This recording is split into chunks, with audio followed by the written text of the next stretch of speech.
Depuis la Révolution, quasiment tous les acteurs de la scène publique ont appelé à juste titre pour la révision du modèle de croissance, pour la mise en place de nouvelles politiques économiques, et paradoxalement, sans un véritable accord sur un projet de vision commune.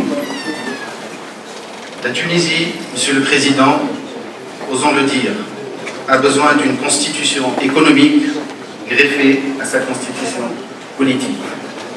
Il est temps aujourd'hui de nous fixer un cap, d'édifier une vision, de sorte que l'action des gouvernements présents et futurs ne porte que sur les politiques publiques et non à repenser les orientations stratégiques. Cette vision ne pourra se construire que par un dialogue tripartite, composé par la sphère publique, le privé et la société civile. Ce dialogue, qui ne doit pas s'éterniser, doit déboucher sur les grands choix économiques de la Tunisie en termes de priorités et de secteurs porteurs.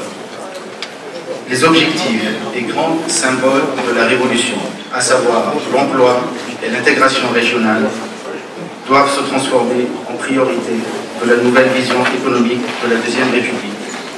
Il s'ensuit que toutes les politiques et réformes devraient être évaluées en conséquence. Mesdames et messieurs, le temps des politiques publiques dirigistes, caractérisées par des réglementations et des incitations, est révolu. Le monde est en perpétuel mouvement et seuls les opérateurs économiques rationnels et proches de la réalité du terrain peuvent déceler les nouvelles tendances et les orientations à prendre.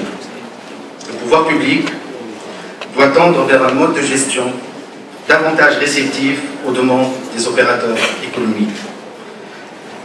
Et ce à travers un dialogue public-privé efficace où les rôles sont clairement définis.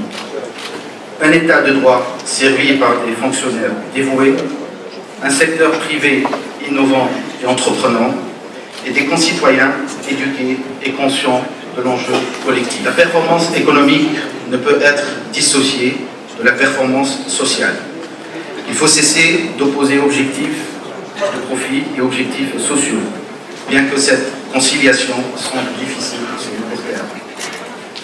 Messieurs les Présidents, Mesdames et Messieurs, l'entreprise est avant tout des projets de croissance, des innovations, des hommes et des femmes qui inventent la société de demain, des salariés impliqués. L'entreprise, c'est le risque permanent et l'adaptation en continu. C'est pour cette raison aujourd'hui, je lance un appel aux chefs d'entreprise pour reconsidérer leur stratégie.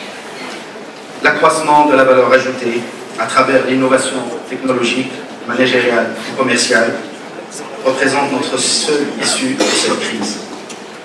Ceci est d'autant plus vrai que l'histoire économique nous apprend que l'innovation est à l'origine de la progression de la productivité.